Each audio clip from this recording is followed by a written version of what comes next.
Have you ever wanted to know a particular person better? To be able to predict his or her every move and reaction?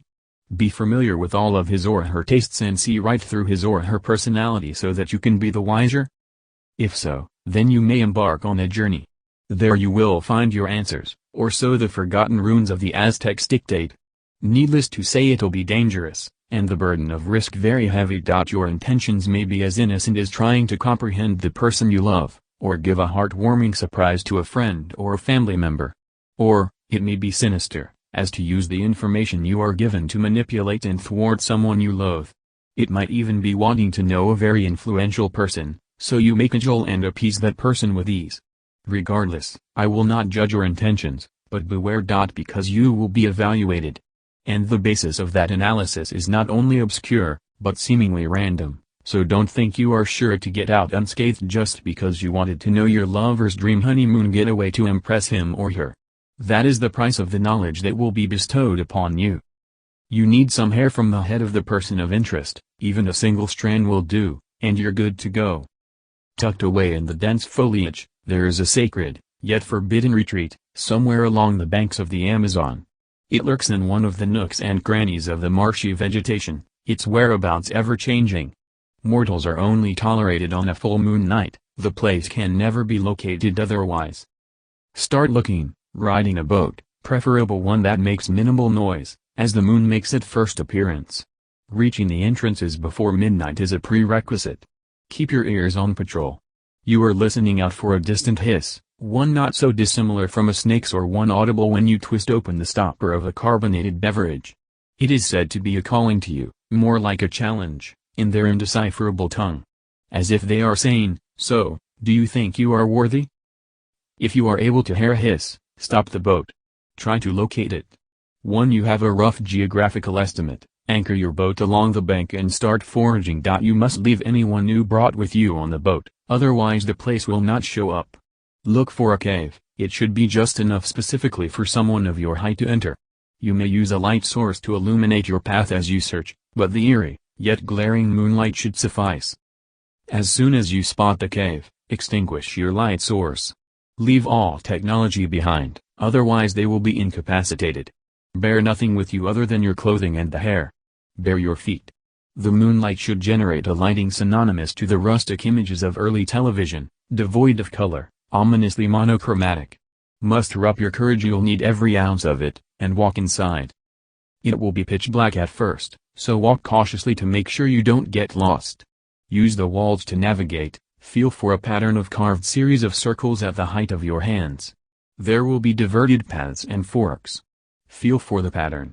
I must stress that you do not follow any walls that do not have this pattern. Around 5 minutes in, you will hear footsteps behind and ahead of you. Don't panic. The noise from footsteps will vary, some light, others heavy, some will correspond to strolling, other pacing, and even running. Things will brush past you occasionally, and even bump into you, only to immediately dart away. Do not heed them. Move forward. After a while, you will see a light, as if one at the end of a tunnel. The walls bearing the circles should lead you right there. Shafts of moonlight will riddle the pathway, illuminating the circle pattern so you no longer have to feel. Proceed with a steady pace, no need to run, nor lag. The footsteps will cease. You might curse your peripheral vision, for shadows will linger at the corners of your eyes, only to fall back as you turn around. But you need not worry. Keep walking. Occasionally you will come across diverted pathways, and something will be standing there. A gray, indiscernible figure, mottled with inky stains of black. Unlike the others, it will not retreat from your plane of sight. On the contrary, it will gesture you to it. Run. You must run past all of these pathways. Otherwise, well, I'll get to that. That thing will scream and chase after you, but you must not stop, and you must not look back. You may stop when the footsteps die away. After what might seem like an hour or so, you will have reached your destination. An enormously spacious room. Enter the room and you will see an stone altar illuminated by a single moonbeam descending from the ceiling. Patterns similar to the circles on the walls will have embellished its every surface. Everything else will be hiding under the cover of darkness. As you make your way up to the altar, you will be greeted with whispers and hisses from the darkness that surrounds you. There will be occasional shrieks and undulating moans. Something might screech as if right beside you, or right behind you. Jump scares are always on the table. Anything to draw your attention. Whatever you do, do not look. Keep your eyes on the altar at all times. When you have reached the center, sit down with your legs crossed. The full moon will be visible, through a slit on the roof, as it pools the altar with its ghastly, yet eerily mysterious light. Place the hair at the center and take a deep breath. Close your eyes and pronounce in a low voice, as humbly as you can, Face Keeper, bestow upon me your knowledge. The noises and the darkness will halt. Open your eyes and look at the hair. The hair will be set ablaze, but not by conventional fire. The tiny flames will emanate a soft, white, opalescent glow. Your body will note a steep temperature drop. There will be a presence around you, which you will find to be oddly reminiscent. Whose face do you desire to know by heart? The question will come for a random direction. Keep staring at the fire. The voice will be none other than your own, grim and solemn, and it will speak in the same language you used to summon it. Say the person's name. There will be a period of silence. Don't look up, or make any kind of noise. Remain seated as you are. Why do you want to know that face by heart? Again from a random location, in the same voice and language. State your intention, as honestly as you can. It should be obvious that you mustn't lie. In the case that you do, remember that it will not only know of it but also take account of that lie when judging you. There will be a longer period of silence. I urge that you remain as you are. Are you worthy? The voice will suddenly reveal itself, right behind you. Do not take your eyes off the flames. As adamantly as you can, say yes. As soon as you do, the flames will flare for a split second and extinguish themselves. You will hear a multitude of malevolent hisses all around you. A grim, spiteful aura will burden the air. You will be under the impression that an otherworldly presence is approaching you, from far ahead. Stay as you are, and keep staring at the ashes. At one point all noise will reach an abrupt halt. A violent surge of wind will blow the ashes onto you, and you will black out. You will open your eyes to the cacophony of birds rising at dawn. You will be lying at the place where you spotted the cave, only that the cave will be no more. Rise, gather up your things and go back to the boat. Now you can naturally think exactly like your desired person, as if you can dress yourself in that person's very mental makeup. Of course, you can take it off just as easily. In the case you are not worthy, be prepared to face nothing but sheer confusion and frustration for the rest of your life. The Face Keeper will have robbed you of who you are. You will know nothing, no memories, no language, nothing.